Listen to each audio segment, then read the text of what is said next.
Il est avec nous, c'est un docteur, c'est le docteur de Radio J, on peut le dire, le docteur Serge Rafal. Bonjour, cher docteur. Bonjour Ilana. J'aime bien dire docteur, docteur, docteur. Alors ce matin, Serge, dans la chronique C'est bon pour la santé, vous aviez abordé déjà, c'est vrai, en septembre, l'ingestion de piles-boutons par les enfants. Et ce matin, vous souhaitiez évoquer celle de petits aimants qui nécessitent parfois qu'on aille quand même les récupérer par endoscopie ou au moyen d'un geste chirurgical. En effet, Ilana, l'ingestion d'un corps étranger est banale chez l'enfant qui a tendance à tout mettre à la bouche.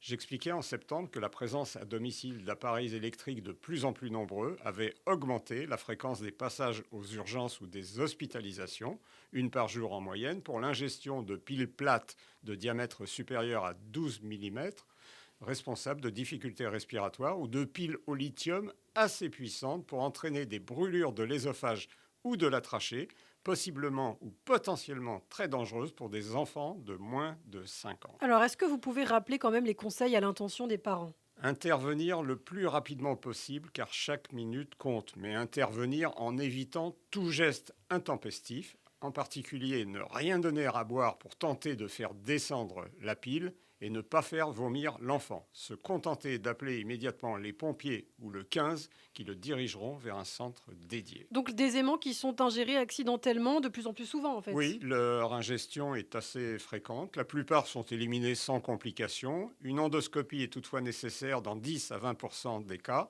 Un geste chirurgical une fois sur 100.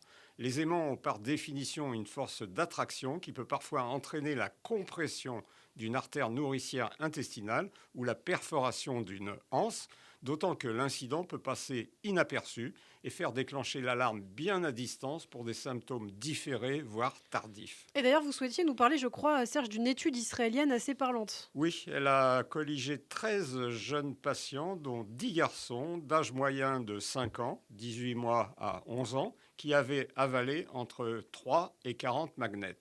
Ils se sont présentés à l'hôpital dans un délai de 30 minutes à 14 jours, avec une moyenne de 9 heures. 5 de ces enfants ont subi une fibroscopie qui a retiré entre 3 et 36 aimants.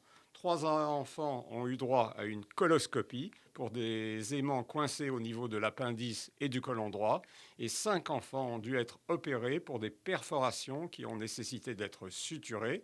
5 souffraient d'ailleurs d'une péritonite. Une étude réalisée en France il y a quelques années faisait état de chiffres quasi identiques et des mêmes ennuis. Mais c'est quand même assez affolant. Alors en conclusion, Serge. Un cœur aimant est la plus vraie des sagesses, écrit Charles Dickens, mais un aimant dans la bouche des enfants constitue une grosse imprudence.